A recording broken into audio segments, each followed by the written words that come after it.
Let me quickly bring in Syed Naseeruddin Chishti first. स्वागत है आपका, ईद मुबारक। क्या आप मानते हैं कि वक्फ बिल इस समय जरूरी है और किस तरह के बदलाव और सुधार की जरूरत है वक्फ के मामलों में? देखिए, मेरा खुद का जाती एक्सपीरियंस है, हमारी खुद की फैमिली का एक्सपीरियंस है कि वक्फ बोर्ड में किस तरीके से करप्शन होता है। तो वक्फ बोर्ड में अमेंडमेंट होना, वक्फ एक्ट में अमेंडमेंट होने की जरूरत है। प्रॉपर्टी जो डेडिकेट की जाती है उसके अंदर पारदर्शिता आनी चाहिए कि वो according to the desire of the donor इस्तेमाल हो रही है नहीं हो रही है। प्रॉपर्टी की जो मार्केट वैल्यू है उसके अकॉर्डिंग उसका रेंट तय होना चाहिए। और प्रॉपर्टी जो डेडिकेट की जाती है, वक्फ का मतलब ये है कि अल्लाह के नाम पे वक्फ किया जाता है कि इस प्रॉपर्टी का इस्तेमाल, अगर वो वक्फ अलल औलाद नहीं है तो इस प्रॉपर्टी का इस्तेमाल गरीब गुरबाओं के लिए, यतीम बच्चों के लिए और कम्युनिटी के अपलिफ्टमेंट के लिए होना चाहिए। आज कौन सा वक्फ बोर्ड है जो कोई वेलफेयर स्कीम चला रहा है? आज कौन सा वक्फ बोर्ड है अच्छा। जो स्कूल चला रहा है? आज कौन सा वक्फ बोर्ड है जो कॉलेज चला रहा है? आज कौन सा वक्फ बोर्ड है जो हॉस्पिटल चला रहा है? कहीं नहीं चला रहा। तो फिर वक्फ का मतलब क्या? फिर वक्फ का पैसा कहाँ जा रहा है? कुछ एक लोगों ने आप गैंग बना ली पूरे देश के अंदर और वो लोग ही सारे काम कर रहे हैं। वक्फ बोर्ड के मुलाजिमों को ट्रांसफर होती नहीं है कभी। आप बता दीजिए, जो स्टेट वक्फ बोर्ड के अंदर मुलाजिम है वो जिंदगी भर उसी उसी पोस्ट पे रहेगा और रिटायर होके जाएगा वहां से। ट्रांसफरेबल पोस्ट नहीं है, तो जी। करप्शन तो बढ़ेगा ना। तो ये बड़ी बात आप कह रहे हैं। आप ये कह रहे हैं कि वक्फ का पैसा इस समय कहां जा रहा है? वो पैसा जो मुस्लिम महिलाओं के लिए, बच्चों के लिए, जरूरतमंदों के लिए, मुस्लिम कम्युनिटी को फायदा पहुंचाने के लिए जाना चाहिए। तो अगर वो पैसा कहीं जा रहा है और आप करप्शन की बात कर रहे हैं, तो फिर इतने सारे मुस्लिम संगठन और इतनी सारी पॉलिटिकल पार्टीज जो राजनीतिक दल हैं, विपक्ष है भारत का, वो फिर इस वक्फ अमेंडमेंट बिल का विरोध क्यों कर रहे हैं?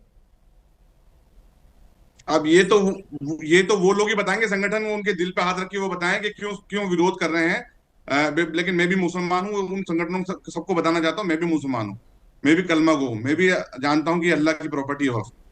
लेकिन अल्लाह शराब पीने वाले को माफ कर देता है, अल्लाह अपने माल खाने वाले को माफ नहीं करेगा।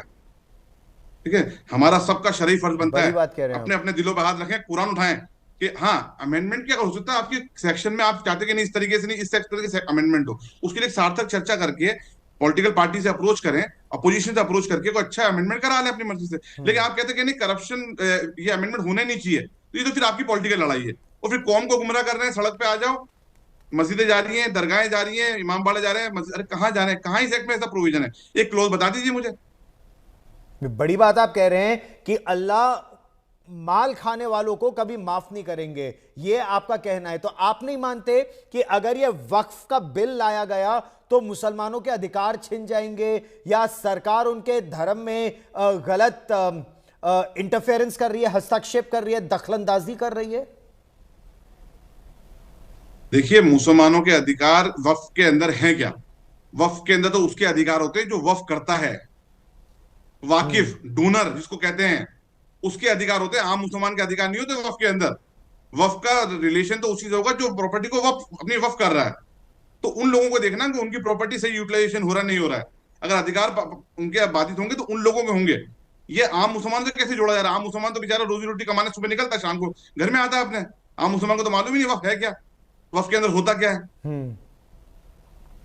तो ये आपके मुताबिक ये बहुत ताकतवर कुछ ऐसे लोग हैं जो नहीं चाहते कि उनके हाथ से वो जमीन निकल जाए, वो पावर निकल जाए। लेकिन वक्फ बिल में अब ये प्रावधान जो ला रहे हैं कि आप दूसरे फिरके को लोग को ले आएंगे, दूसरे धर्म के लोगों को ला सकते हैं, या फिर डिस्ट्रिक्ट कलेक्टर, डिस्ट्रिक्ट मैजिस्ट्रेट, यानी सरकार का, प्रशासन का, उनकी दखलंदाजी बढ़ जाएगी। क्या ये सही है?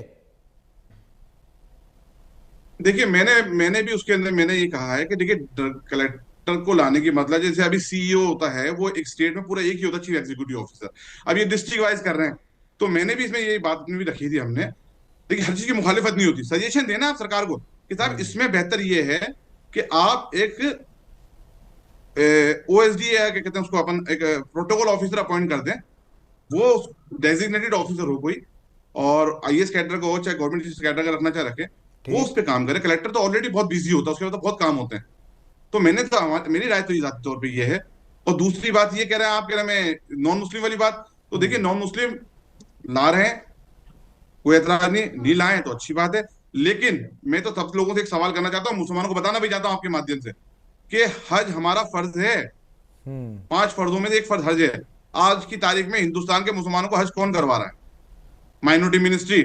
माइनॉरिटी मिनिस्ट्री के अंदर जो अधिकारी लगे हुए हैं ज्यादातर नॉन मुस्लिम्स हैं। आपका सारा हज का अरेंजमेंट वो करते हैं सऊदी जाकर के, है मिनिस्टर साहब, सारा पूरा हज का अरेंजमेंट देख रहे हैं। आपका जो फर्ज है, मैंडेटरी है हमारे मुसलमानों के लिए, वो रस्म आपकी, वो धार्मिक रस्म आपकी, वो उनके जरिए अदा की जा रही है। हम उनके जरिए सऊदी पहुंच रहे हैं और वो रस्म करके आ रहे हैं। तो ठीक। ये कहना गलत है कि इसको मत लाइए उसको मत लाइए। हम चाहते हैं कि अच्छा अमेंडमेंट हो, वफ का डेवलपमेंट हो, वफ का सही यूटिलाइजेशन हो, लेकिन उसके नाम पे लोगों को भड़काया ना जाए। मैं तमाम लोगों से यही अपील करूंगा, पॉलिटिकल पार्टी से भी सबसे, कि आप अगर अपोजिशन में भी हैं तो हमारी आपसे कोई अदावत नहीं। हम तो चाहते हैं आप अच्छा पक्ष रखें। और एक जब आज अभी माइनॉरिटी मिनिस्टर साहब ने आज ही कहा है प्रेस कॉन्फ्रेंस में कि वो हम्म। चर्चा के लिए तैयार है, तो चर्चा करके कोई अच्छे अमेंडमेंट करा लें। ठीक। क्योंकि माइनॉरिटी अफेयर्स मिनिस्टर किरण रिजिजू उन्होंने कहा 2 घंटे, 4 घंटे, 6 घंटे, 8 घंटे, रात 12 बजे तक जितना भी समय लगे इस पे चर्चा होनी चाहिए। जिस पार्टी के पास जितनी सीटें हैं उसके आधार पर टाइम निर्धारित हो जाएगा। लेकिन कुछ लोग इसका भी विरोध कर रहे हैं कि महिलाओं की को क्यों लाया जा रहा है वक्फ के कामकाज में। क्या ये वक्फ के कामकाज को गलत तरीके से प्रभावित करेगा? महिलाओं को लाना क्या यह सही है या नहीं? और अभी तो ऐसा सिस्टम है कि अभी भी वो है बोर्ड में या काउंसिल में। ये कोई नई बात नहीं है कि हर स्टेट बोर्ड, वक्फ बोर्ड के अंदर महिलाएं होती हैं। जी जी। ठीक है, पहले ये था कि भाई 1 या 2 महिलाएं होती थी, शायद अब इन्होंने एक मैंडेटरी प्रोविजन रख दिया कि इतनी महिलाएं तो होनी चाहिए। तो महिलाएं तो रही हैं, पहले भी रही हैं। हमारे राजस्थान में भी महिला मेंबर होती हैं, साउथ में इंडिया में कहीं चले जाए वक्फ बोर्ड के अंदर महिला मेंबर होती हैं। ठीक। अच्छा, केंद्रीय मंत्री किरण रिजिजू इस तरह से कह रहे हैं कि कुछ ऐसी ताकतें हैं जो मुसलमानों को बरगलाने में लगी हुई है इस समय। People who are trying to mislead the minorities, कि उनकी जमीन चली जाएगी, जायदाद चली जाएगी, मस्जिद मदरसे चले जाएंगे, कब्रिस्तान तक छिन जाएंगे। आप मुस्लिम लोगों को जो काली पट्टी लगाकर नमाज अदा करने गए, ईद की भी नमाज, या जो प्रोटेस्ट कर रहे हैं, जो विरोध कर रहे हैं, आप क्या कहेंगे इस स्थिति में? हर डिस्ट्रिक्ट में आज की तारीख में मस्जिद कमेटी बनी हुई है, और मस्जिद कमेटी आती है डायरेक्टली। ठीक है, वक्फ बोर्ड का एक नुमाइंदा बैठता है, लेकिन वो कलेक्टर के कंट्रोल में होती है सब। आप किसी से सच्चाई छुपाए ना। मैं तो ये कहना चाहता हूँ जो लोग ये गुमराह कर रहे हैं, हम्म। हर शहर की मस्जिद कमेटी बनी होती है अलग।